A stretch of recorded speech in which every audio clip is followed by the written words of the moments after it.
The makers of Camel cigarettes present Dick Powell as Richard Diamond, private detective.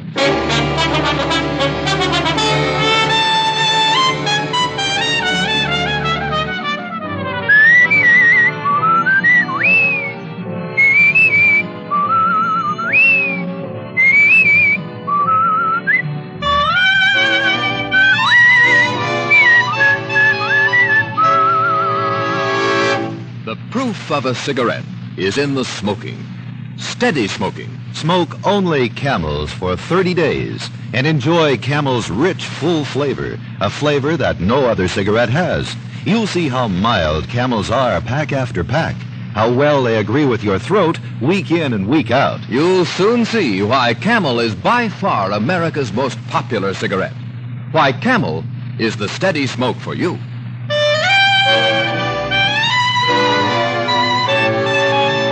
Here transcribed is Richard Diamond, private detective, starring Dick Powell.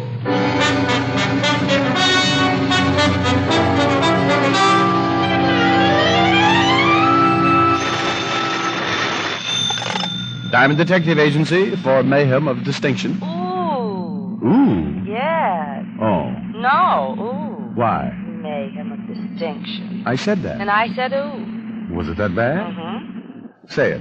Diamond Detective Agency for mayhem of distinction. See? Yeah. Well, what am I going to do? About what? About slogans. Gets tough after a while. How about when I call you up, I give the slogan instead? Well, I don't know. What do you mean you don't know? Well, I'll have to give you an audition. All right. I need a new one every morning. Fine. Starting tomorrow morning. I'll call you back the minute I have one. Bless your heart. I'm going to see you tonight. Sure, about 7. Now, I'll call you back the minute I have one. Diamond? Well, What? Can I talk to you? sure, come on in. Rick? Somebody just came in. Oh, Bye. bye. Wow. It's been a long time, Tiny. Yes. What can I do for you? I got a proposition. You do, huh? Yeah. How'd you like to make yourself $2,500? Tiny, I like money, but when a guy like you has a proposition... It's on the up and up, Diamond. Well, if it is, it's the first time. Well, all you got to do is listen. If you don't like it, you don't take it. For $2,500, I'll listen. You read the papers this morning? Yeah? Al Brenners skipped. I read that. Yeah, Al Brenners was supposed to appear before the grand jury. They had enough on him to put him away for 20 years. There's a reward. $5,000. Yep. Uh-huh. $2,500 would be half of that, wouldn't it? Just half. Where is he? That's what you wanted me to listen to, isn't it? But I'm not sure I know where he is. I just think. You want me to make sure? Then I want you to help. I got the lead, but I don't want to turn him in. You know what happens if the boys find out you tipped me? Well, I give it a lot of thought. Look, Tiny, I gotta be honest. I don't like you. Well, that's okay. I never did. Well, I done you a few favors when you was a cop. You came out all right, and I still didn't like you. I don't like professional stoolies. Well, okay, I'm not And especially, I don't like one for a partner. Well, then take the whole $5,000 and pay me for my services. No.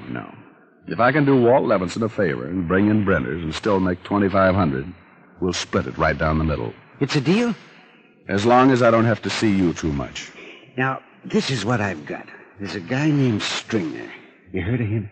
I don't think so. Well, he's not a local boy. He's an import.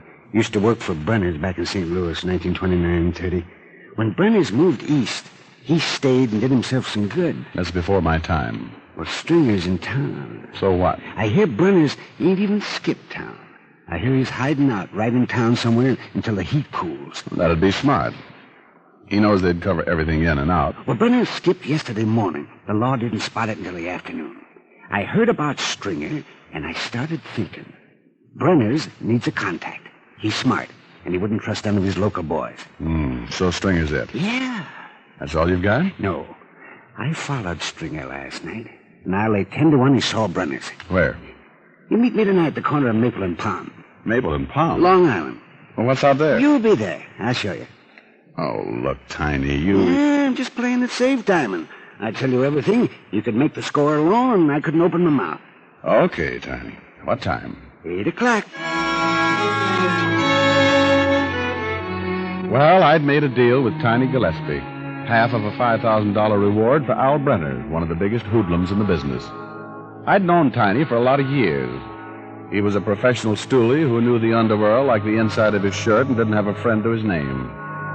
It was dangerous doing business with Tiny, but $2,500 can take the edge off a lot of danger. I went home, changed my clothes, and was about to pick up the phone to call Helen. Yeah? I called your office. Oh, hi, dear. How's this? Diamond Detective Agency. If you can't get Sherlock or Perry Mason for $100 a day, I start chasing. Helen. Pretty good, huh? Oh, it's great. I thought so. Just great. Why'd you leave your office so early? I was just going to call you. Rick. I can't make it until later, sweetheart. I'm sorry. But I started such a wonderful dinner. And I started making $2,500. $2,500? Yes, dear. Well, you just take your time. The dinner's not that important. I knew you'd understand. Now, work hard and don't worry about me. I'll see you when you solve the case. And get the $2,500. Rick, you don't think that I'm only interested in the money? Not in $1 million. Years.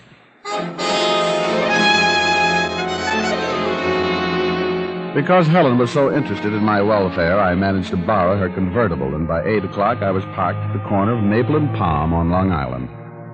It was easy to understand why Tiny had picked the spot to meet. It was as dark as a mine shaft, and there wasn't a house within a half mile. I lit a Camel, sat back to wait. It got to be 8:15, and Tiny still hadn't arrived. By 8:30, I was beginning to wonder if he ever would. And by 9, I was sure he wouldn't. I turned the car back for town, kicked myself all the way there. A guy like Tiny you couldn't trust, and I was feeling a little more than guilty for getting involved. By the time I hit Broadway, I was madder than a wild bull with a hot foot. I turned right, drove down to the river in a dive called the Purple Garter, a hangout for a wino, bum, and a stoolie named Tiny Gillespie. There were only a few customers in the room and a bartender named Sampson that I'd done business with before. Hello, Mr. Diamond. Oh, hello, Sampson. I'm looking for Tiny Gillespie. Ain't here. How about a drink? No, I'm not interested in a long illness. Have you seen Tiny? Earlier. What's earlier? Around 7. He left around 7. Know where he was going? He didn't leave no forwarding address. What's he done? I was just looking for him. If you see him, tell him that, will you? I'll tell him. Oh. Hey, friend of yours. Well. Hi, Rick. Get the skids? What are you doing? Looking for a chocolate malt? Hello, Sampson. Hi, Lieutenant. Not thirsty. You guys are turning into snobs. You don't give us much choice, Sampson. It's that or a stomach bump. I shoulder your insults with complete disinterest. Who are you looking for, Fatty? Who says I am? Well, you're wearing that official frown. Prune brow Levinson. Sampson, you seen Tiny Gillespie? Ho-ho. Tiny's getting popular. What do you mean, ho-ho? Just ho-ho. What do you mean he's getting popular? Mr. Diamond was just asking for him. Ho-ho. That's what I meant. What did you want him for, Rick? He was supposed to meet me. Why? Just to talk. About what? Oh, stop acting like a cop. What's it all about? I'm just in checking on Tiny's activities prior to 8 o'clock tonight. And just what did Tiny do prior to 8 o'clock tonight? For one thing, he got himself killed.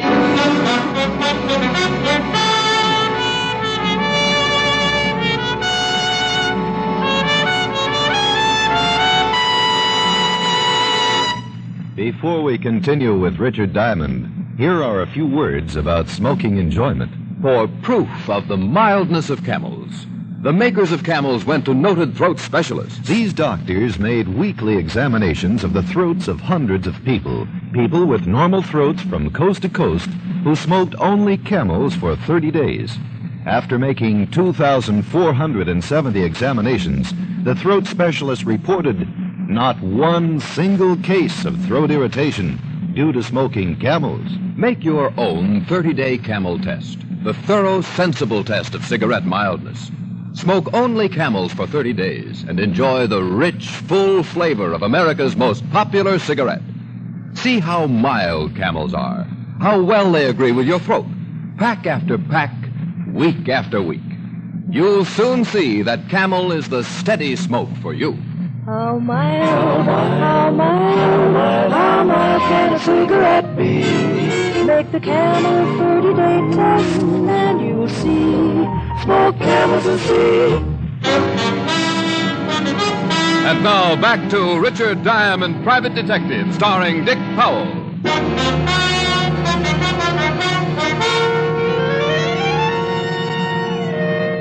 It all started when a professional stool pigeon named Tiny Gillespie thought he knew the whereabouts of Al Brenners, missing defendant in a grand jury investigation. Tiny had agreed to meet me at 8 o'clock that night, but he never showed up. And when I went looking for him, I ran into Lieutenant Walt Levinson, 5th Precinct Police. Walt told me Tiny had been killed. We went down to the station where we talked more about it. He was killed sometime between 7:30 and 8. Where? About a half mile from where you say you were supposed to meet him. How? Beaten to death. What? That's right. Somebody really worked him over. Wait a minute, I got a medical report here, son. Yeah, here it is. Broken back, fracture of the femur, fracture of Okay. He was a mess. Want a cookie, Bright Eyes? No, thanks, Fatty. Help yourself. Is that part of your diet? Yeah. Rips the weight off you. That's obvious. Tell me, Skinny, you ever a hood named Stringer? Stringer? St. Louis. Worked for Al Brenners in 1929 and 30. Well, what's she got to do with it? Tiny's been following him. Tiny thought Stringer was working as a contact for Brenners. Tiny say Brenners were still in town? He thought so. He said he followed the Stringer someplace, and he believed he met with Brenners. Rick, you ought to know better than to get mixed up with a guy like Tiny. You ought to double date with my conscience. Well, I take better care than you do. Want some coffee? Yeah, black. Sugar? Of the usual, 12 lumps. Listen, sweetie pie, if Brenners is close and Tiny was supposed to meet you a half mile from where he was killed... It's a good bet Brenners could still be in that area. Unless he skipped again and found out Tiny had him spotted. Well, he knows he'd never get out of town now, and I don't think he's too worried about killing Tiny. I don't think he'd ever figured Tiny would tell anybody what he knew. He knows Tiny's done business with the law. And he knows that the law would have come instead of Tiny. That's right. I think Brenners is worried, but if he's got a good hideout, I think he'll stay put. Here's the lab report on Tiny. Scrapings from the bottom of his shoes indicate fertilizer and new grass. Tiny's body was lying at the bottom of a gully. Nothing but dirt and clay. Any houses near? Not for miles. Show me on the map where the body was found. Sure. Right there. I was supposed to meet him there. Maple and Palm. Sure isn't much in that section. Tiny couldn't have been too far from me before he was killed. He wouldn't have picked Maple and Palm if it was very far from what he wanted to show me. That makes sense, but they sure wouldn't dump his body too close to Brenner's hideout. Okay. Maybe they drove him 5 or 10 miles. 5 or 10 miles in every direction from Maple and Palm. Yeah, that's a lot of territory. Yeah, I know. Well, you better start checking it. I've got a hunch you'll dig up Brenners. I'll put out an APB on this Stringer guy as soon as I check the records and talk with St. Louis for a description. Fine. I'll see you later. Where are you going? To see if I can beat you to Brenners. Now, look, Bright Eye. Oh, honey, with Tiny dead, there's a big old 5,000 all in one chunk. I'll let you know if I find Brenners. I don't want the glory, just the loot. I left the station, climbed in the car, and a drive to a gas station where I filled up with gas and picked up a map of the Long Island section. Then I went back to my office and started checking the Long Island phone directory. I knew it would take me a week to find a new lawn, and Walt was already doing that, so I concentrated on something else. I looked for some place that might sell fertilizer and grass seed. There was one such place in that area, Hudson Garden Supplies, and there was a phone. I took a chance that maybe the owner or someone lived there and called it.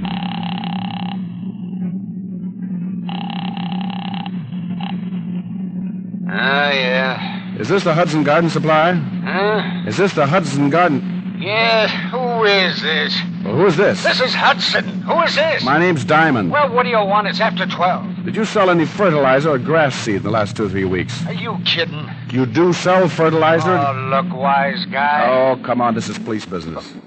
Police? Lieutenant Walt Levinson, 5th Precinct. I thought you said your name was... Diamond. You want us to come out and pull you out of bed? Oh, look, I'm sorry. It sounded like a gag. Well, have you sold any fertilizer or grass seed in the last few weeks? Oh, yeah, sell a lot of fertilizer. It's good fertilizer. Any grass seed? Yeah. To an address in that area? Yeah, a couple of weeks ago I sold a big load. Who'd you sell it to? Well, I don't remember the bill. I'll have to look it up. Look it up. Well, now? Unless you want us to come out there and help you. Well, okay. Hold the phone. What a job.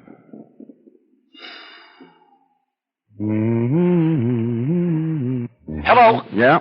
That grass seed went to 7788 Shoreham Drive. What's the name on the bill? The Hillview Rest Home. You sell any other grass seed the last week? No, but it's a lot of flowers and plants and plenty of fertilizer. You must love your work.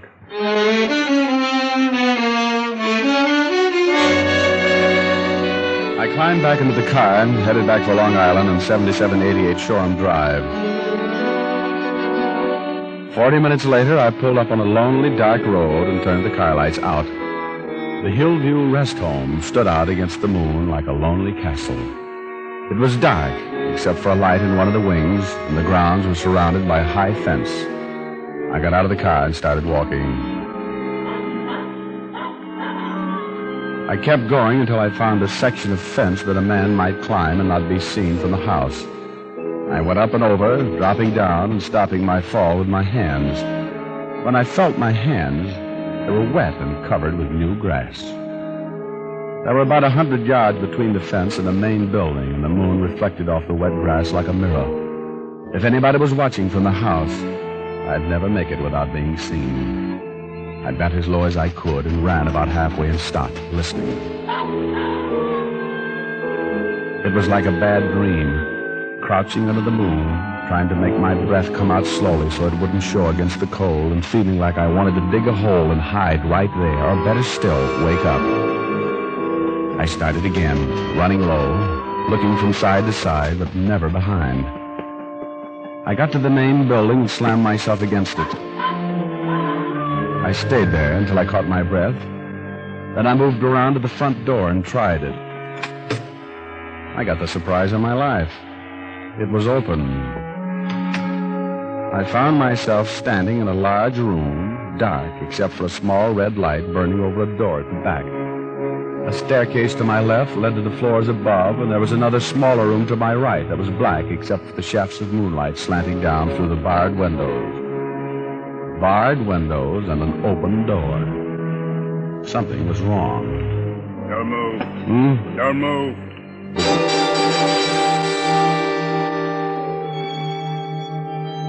He was behind me, probably waiting behind the door. When I came in, and with the door unlocked like that, I figured he had been expecting me. If you turn around, I'll shoot you. In that case, you'll pardon my back. I'll take your gun. I don't have one. What would you call this? Oh, that's really just a big cigarette lighter? Yeah. Now your wallet. Oh, look, what is this? Richard Diamond, private detective. Yeah, a private detective. Who may retire. Yeah, I think I can guarantee it. Did you spot me crossing the lawn? When you climbed the fence, it set off an alarm. Well, my car broke down. I thought you maybe... could use the phone. Yeah. And I'm afraid I don't believe you. What is it, Barnes? You better come down and see. He's a private detective. Turn on a light. You had a gun. Well. You know him? Hello, Brenners. Yeah, he's a private cop, all right. Used to be a legit cop. How are you, Diamond? Surprised? I thought you skipped. You know I didn't. Tiny got to you, huh? Tiny? I told you. We shut up. Look, you got to get out of here. I'll lose my whole business. You're making enough off. But now with this private detective and that man last night, no telling how many more. How'd Tiny find me? I don't know who you're talking about, Brenners. I'm just as surprised at seeing you as... You're lying. Brenners, please. He might have told the police what he knows. They'd be here by now if he had. You're going to be in a little trouble, hiding out a man who's wanted by the federal government. He's right, Brenners. Whether he's trying to talk himself out of a jam or not, he's right. Relax. When Stringer gets here, I'll leave. Thank goodness. In the meantime, you better take care of Diamond. You mean like... Yeah. The way you did with Tiny Gillespie. Yeah, but isn't there... You don't want to lose this place, do you? No. And I don't want anybody around to talk about me. How come you worked Tiny over like that? Why didn't you just use your gun? You're in for a treat, Diamond. You're going to have a hard time working me over like that. Oh, we're not going to do a thing. Hey, better take him downstairs. Stringer should be here any minute. Yeah, all right. Walk over to that door. Nice seeing you again, Diamond. Yeah. Open the door. Go on, I'll have to shoot you. Keep going. Down those stairs. You're making a big mistake. I have no choice. State's evidence might get you off easy. Oh, the murder charge? Might get just life. And I might not. Stop right there. Open the door and go on in. Oh, now, look. I'll shoot you right here. Okay. Alf. Alf. I'm here. What is that? I got somebody for you, Alf. Get in there. Oh, now, Lord. I was locked in the basement, and there was someone else there with me. It was a man. His head was shaved clean, and his eyes were wild and staring. He was sitting in a corner, and as he pulled himself up, he looked at me, tipped his head to one side like he was listening to something. I gotta take care of you, too, man. Then he was on his feet, shoulders hunched, and his arms hanging at his sides. And even bent over like that, he must have been 6.5 feet tall. He shuffled towards me like an ape, and I realized what it was that had given Tiny such a beating. You're bigger than the last one. You gonna give me a little fight? Easy, boy, easy. I put my back to the wall and kept circling him, but he seemed to enjoy watching me try to get away. He'd reach out, and when I'd duck, he'd smile a horrible mouthful of teeth and rub his hands together like a little kid with a new game. I kept moving, talking to him, trying to calm him down, but I knew there wasn't a chance. The basement was a solid 4 walls and a heavy locked door, and one of us would have to die before the night was over. The way things stood, it was pretty obvious who it was going to be, and if I kept running, I was going to get tired and die a lot quicker. I stopped. Don't you want to play no more? He looked almost unhappy, like he wanted to keep on playing and wasn't going to be able to. He started moving in again, and I kicked him as hard as I could in the stomach. He doubled over, and for a second I felt bad. Then he straightened and rushed me. He got his arms around me, and it was like being caught by a boa constrictor. The harder I fought, the tighter he squeezed. I started to pass out. Thought I heard shots. Then he picked me up over his head and threw me the length of the room. I tried to sit up, but I was too dazed. In the half-light, I watched him shuffle in, his arms swinging. He was so strong and didn't even know he was fighting a man. Just a doll that wouldn't play anymore, and he was going to break it in 1,000 pieces. He reached for me just when somebody on the other side of the door started shooting. The giant stopped as the bolt of the door was pulled back, and then he turned. Rick! You come to fight me, too? Look out, Wolf.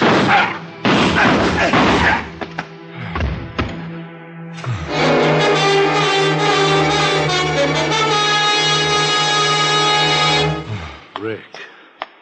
How'd you find me, Wolf? Located Stringer and tailed him. Saw Helen's car parked outside the fence.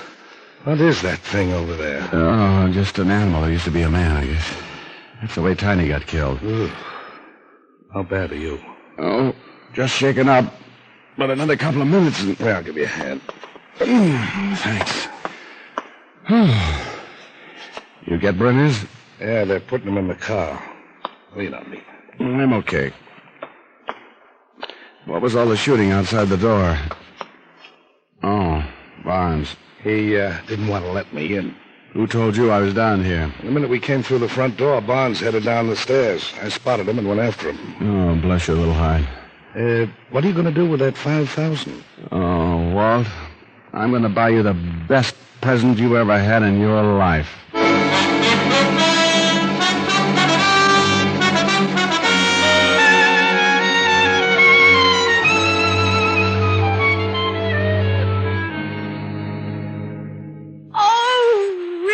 You like it, dear? Oh, it's a beautiful stove. Well, it's really nothing. Nothing? Got the beast doing a summer safari in Africa. No, but by Jove, this is mink. What did you expect, old girl? Unborn meadow mouse? No, but look here. There isn't a mink within 10,000 miles of Africa. Come to think of it, he was rather winded. Now, don't laugh, old girl. That mink was the biggest animal I've ever seen. Stood 6 feet high and weighed 180. Couldn't kill him. Well, then how did you ever get the stove? Gave him a haircut. Oh, no. Well, you sit right there and play the piano while I run upstairs and put on something that'll show off my stove. All right, dear.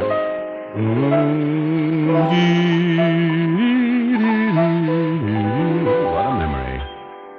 Oh, baby, what I couldn't do with plenty of money and you. In spite of the worry that money brings, just a little filthy lucre buys a lot of things, and I can take you to places you'd like to go. But outside of that, I've no use for dough. It's the root of all evil, of strife and upheaval. But I'm certain, honey, that life could be sunny with plenty of money and you. That was pretty. Thank you. Ooh. How do I look? Oh, that mink never had it so good. Are we going to dinner? Right, dear. I'm going to buy you the fancy... Oh, I'll get it. Asher's Mink Farm. Rick, your present just arrived. Oh, I hope you like it, Walt. I don't know how to thank you. Well, it's nothing. I know. Wear it in good health, and I'll see you soon. I'll never forget you for this, old man. Bye. What? Mm-hmm. He loved his present. Well, you got him a present, too. But he saved my life. I bought him a beautiful cashmere uniform. Cashmere He uniform? couldn't get over it. Now, let's go, dear. Rick, Hmm? you must have spent an awful lot of money. For the people I love. I've still got about $1,500 left. That's pretty good after taxes. Taxes! Rick, Oh, give me pencil, give me pencil. right there on the stand. Oh, Didn't you take out any withholding? $5,000. $750 cashmere uniform. $27.50 meat stole. Take away. Take away. Take away. Oh! Ricky! I owe the government $1,600.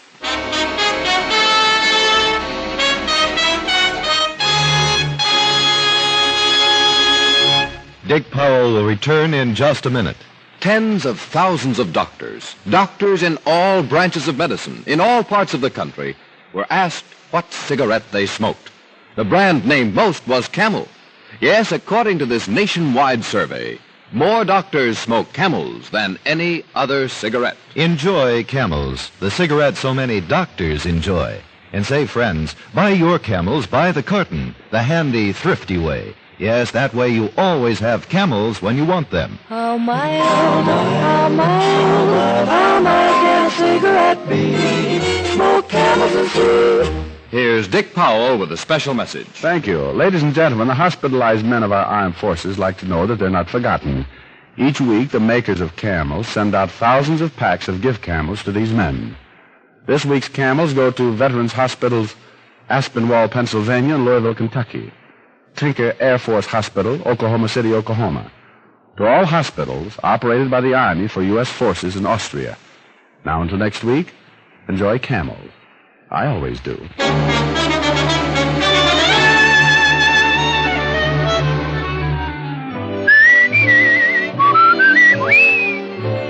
Tonight's transcribed adventure of Richard Diamond was written and directed by Blake Edwards with music by Frank Worth. Virginia Gregg played the part of Helen Asher, and Alan Reed was Lieutenant Levinson. Others in the cast were Howard McNear, Ed Max, Jane Novello, and Joel Samuels.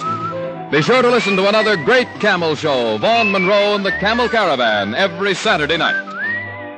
The bite is out and the pleasure's in when you smoke Prince Albert.